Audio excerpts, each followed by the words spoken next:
সংগ্রামে উপস্থিতি। আপনারা জানেন একটা মানুষের সাথে একটা মানুষের সেতু বন্ধনের অন্যতম আবিষ্কার হচ্ছে খেলাধুলা। এই খেলাধুলার মাধ্যমে এক অঞ্চল থেকে আরেক অঞ্চলের মানুষের মধ্যে একটা ভাতৃদ্বয় সৃষ্টি হয়, আন্তরিকতার সৃষ্টি হয়, যেটা আমাদের কাছে অত্যন্ত অত্যন্ত সামাজিকভাবে দরকার এবং প্রয়োজনীয় বলে আমি মনে করি। সংগ্রামে উপস্থিতি, আপনারা জানেন আজকে বিভিন্ন এলাকা থেকে এই টুর্নামেন্টে অংশগ্রহণ করেছেন। যার স্মৃতিতে এই টুর্নামেন্টে অংশগ্রহণ করেছেন তিনি আর কেউ নয়, দক্ষিণ এশিয়ার মহামানব, বারবার নির্বাচিত সংসদ সদস্য, সাবেক মন্ত্রী, সাবেক সংসদ বিষয়ক উপদেষ্টা জননেতা জনাব শহীদ সালাউদ্দিন কাদের চৌধুরীর স্মরণে আজকের এই টুর্নামেন্ট। আপনারা জানেন চট্টগ্রামকে যদি বিশ্লেষণ করা হয়, রাজনীতিতে যদি এই তাদেরকে নিয়ে বিশ্লেষণ করা হয়, এই পরিবারকে নিয়ে বিশ্লেষণ করতে হয়, তাহলে আমাদের প্রজন্মকে ইতিহাস জানতে হবে, যে ইতিহাস আমাদেরকে অনেক কিছু শিখাবে। বিগত 15-16 বছর যারা 10 বছরের সন্তান ছিল, যারা 7 বছরের সন্তান ছিল, 15-16 বছর তারা ইতিহাস জেনেছে, বিকৃত ইতিহাস, যে ইতিহাসের মাধ্যমে বাংলাদেশের মানুষকে একদলীয় শাসন শিখতে বাধ্য করেছে, মানুষের বাক স্বাধীনতা কেড়ে নিয়েছে, মানুষ প্রাণ ভরে কথা বলতে পারে নাই, মানুষ প্রাণ ভরে নিজের স্বাধীনতা সর্বমত ভোগ করতে পারে নাই, মৌলিক অধিকার কেড়ে নিয়েছে এবং সর্বোপরি মানুষের যে বাক স্বাধীনতা এবং অন্য বস্ত্র বাসস্থান পর্যন্ত কেড়ে নিয়েছে বিগত 16 বছর এই ফ্যাসিস্ট সরকার, শেখ হাসিনা সরকার।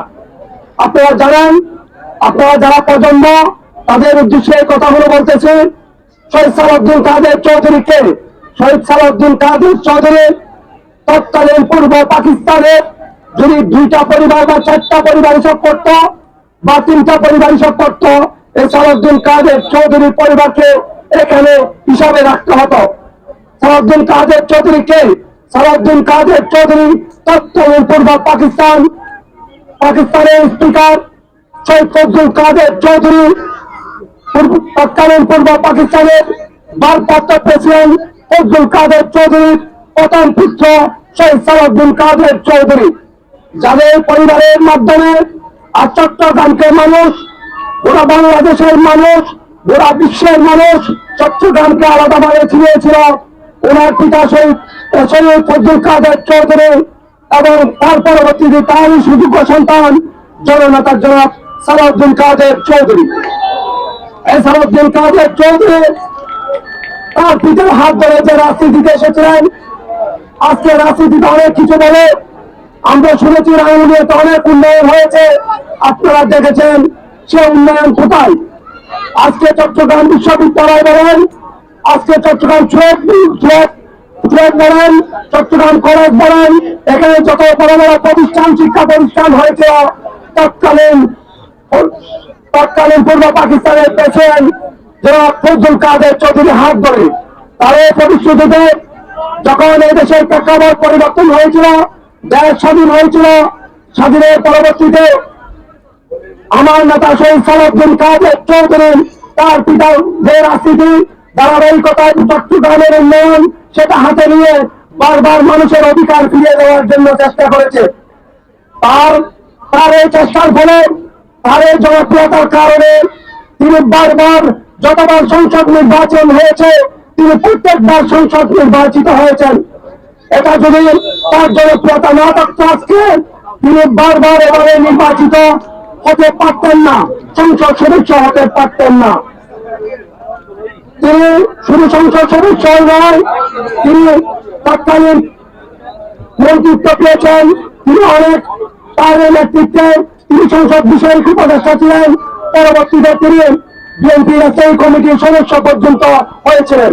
কিন্তু এত নেতৃবৃন্দ থাকতে, এত মানুষ থাকতে ওনাকে যুদ্ধাপরাধী নামে একটা ট্রাইব্যুনাল গঠন করে তৎকালীন তারা ওনাকে এই ট্রাইব্যুনালের মাধ্যমে মিথ্যা মামলায় তাকে ফাঁসির দণ্ডে দণ্ডিত করেছেন।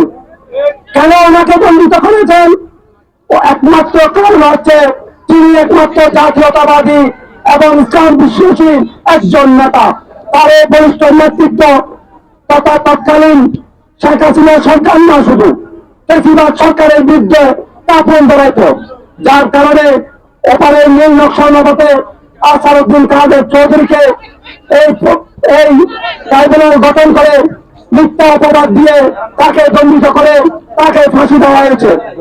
এবং তিনি একটা কথা সাংবাদিকদের বলেছিলেন, আমার যদি এই মঞ্চে ফাঁসি হয়ে যায় আমার কোনো দুঃখ নেই, কিন্তু আমি ইতিহাস সাক্ষী করে বলে যাচ্ছি আপনারা এই ট্রাইব্যুনাল চলমান রাখবেন। আপনারা যারা আজকে আমাকে ফাঁসি দিচ্ছেন, যাকে আমাকে মিথ্যা দণ্ডে দণ্ডিত করছেন, এই ট্রাইব্যুনাল একদিন তাদেরও বিচার হবে। তিনি আগাম বলে গেছিলেন, উনি সেরকম একজন নেতা ছিলেন। আজ আপনারা বুঝতে পারতেছেন সালাউদ্দিন কাদের চৌধুরী কি ছিল।